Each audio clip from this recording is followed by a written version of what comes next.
up there, and I was the only one that made these points that stood the test of time, because I actually predicted that some of this was going to happen, and this is why I said it. Number one, our democracy was and always has been for a while a hot mess, but it's on all of us to uphold that, right? It's on all of us to do that. I quoted on Northern Minnesotan Bob Dylan when I said that our democracy is the shelter from the storm.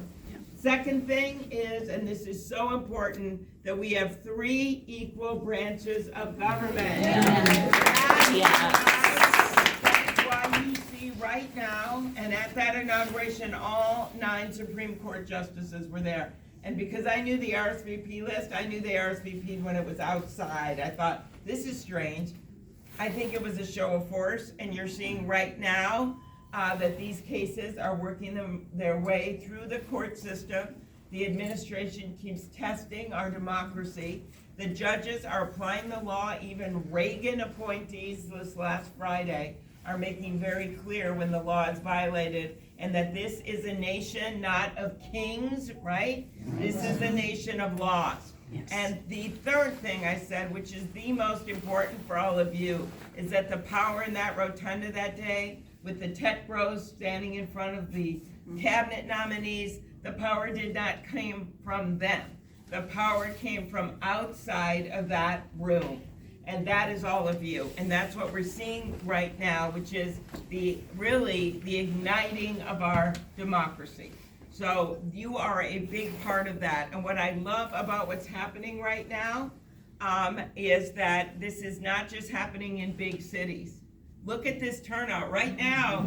With a moment notice, when I came here to talk about Canadian tourism, it's actually part of the whole problem.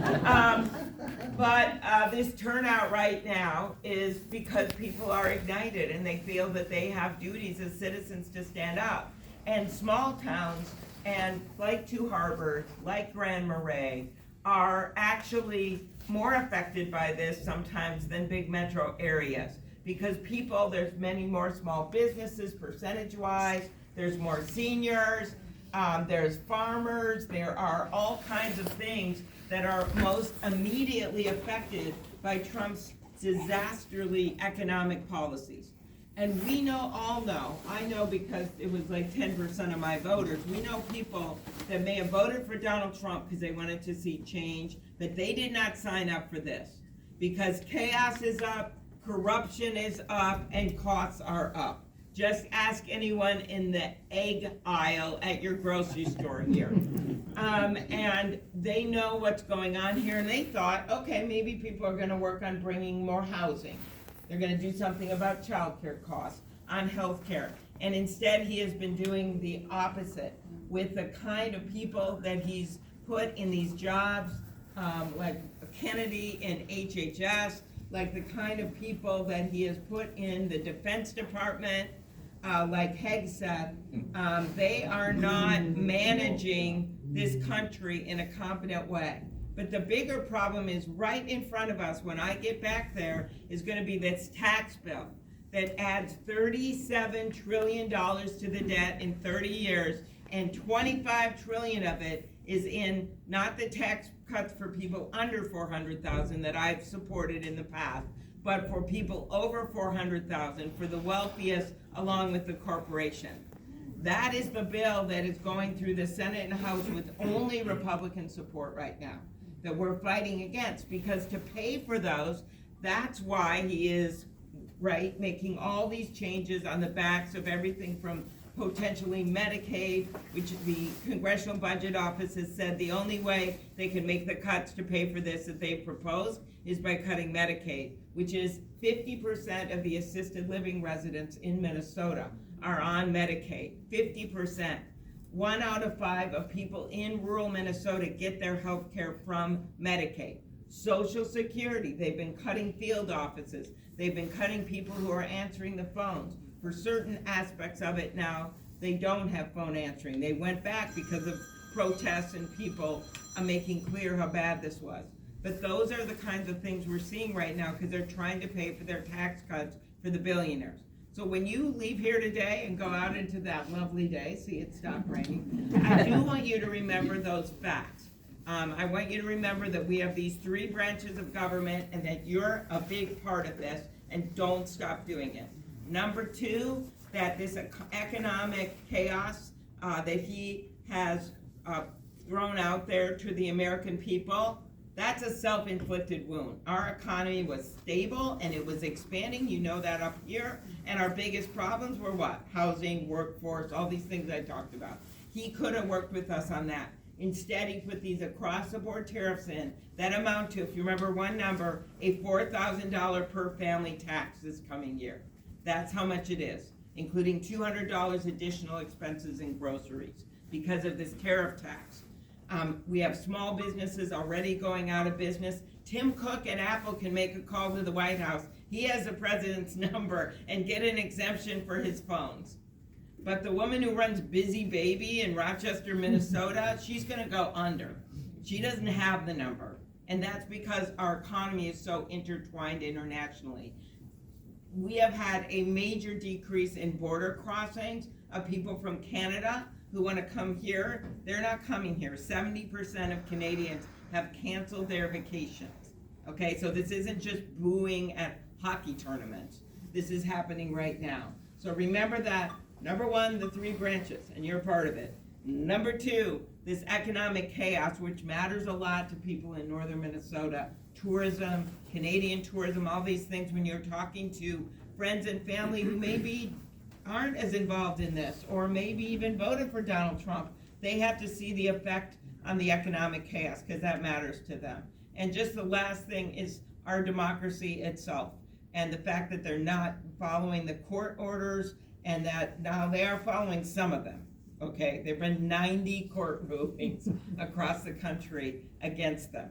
They are following some of them, but they're picking certain ones not to follow to keep things in the news, which is more cynical than you can even imagine, as you saw from the recent case where they admitted they made a mistake about deporting someone and now they won't bring him back.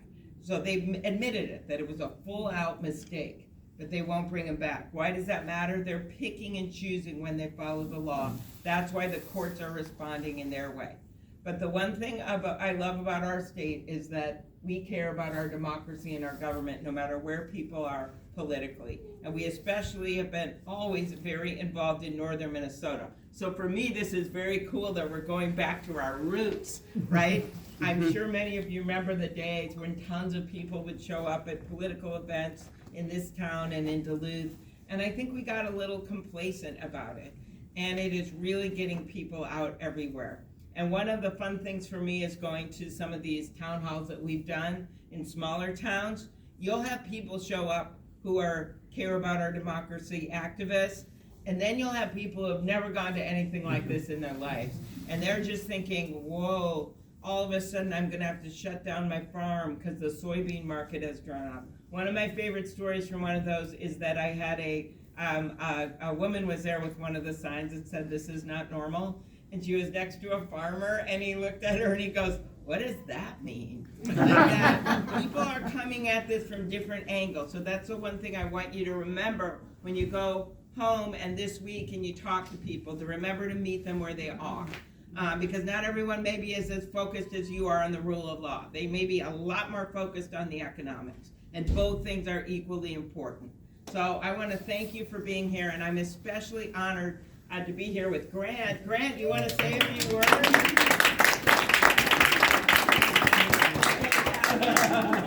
Well, thank you so much, Senator, for coming here and being with us today. We are so lucky when you think about what's happening in this country at the national level. We have somebody who is leading in the U.S. Senate in leadership in Amy Klobuchar, and that is something we are very lucky. So I'm just so grateful that you're here and speaking. We are in the most rural district in the entire state. In the state Senate, this is the most rural district, and I have done 5 town halls to the senator's comments, and we have had 200, 300, 500 people showing up in these small towns, including 2 harbors and Grand Marais. That is incredible. That means the enthusiasm is on our side. And I have to tell you, with everything that's happening at the federal level, whether it's the Medicaid cuts, whether it's the VA, I was just in Silver Bay at the nursing home for veterans, whether it's the U.S. Forest Service and our National Park Services, these are real people's lives. And if you don't think a rural place like Two Harbors is going to be most impacted by Medicaid cuts, by VA cuts, by Social Security cuts, you're foolish. We are the epicenter of what Donald Trump is doing to this country, and we have to make sure that we are speaking out about that. And that's exactly why I've been calling out those things in my office. I know that the senator has been getting letters that I've been sending to the Trump administration and to Congressman Stauber saying, you can't do this to us because it will impact us most. It'll shut down our hospitals. It'll shut down our nursing homes. We can't afford this. So I, again, just so thankful we have somebody like Senator Klobuchar in the federal office leading us, and we're going to keep doing it at the state level too. So thanks so much for coming here.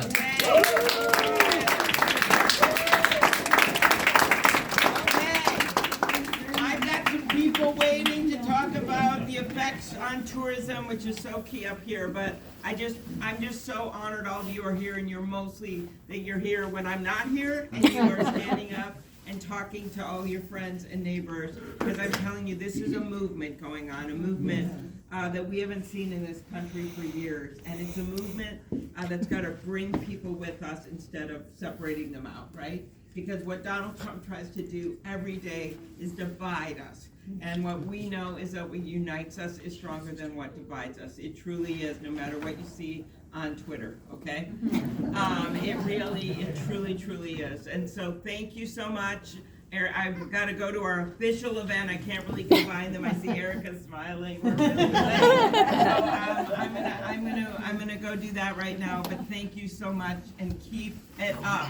Okay, we're gonna.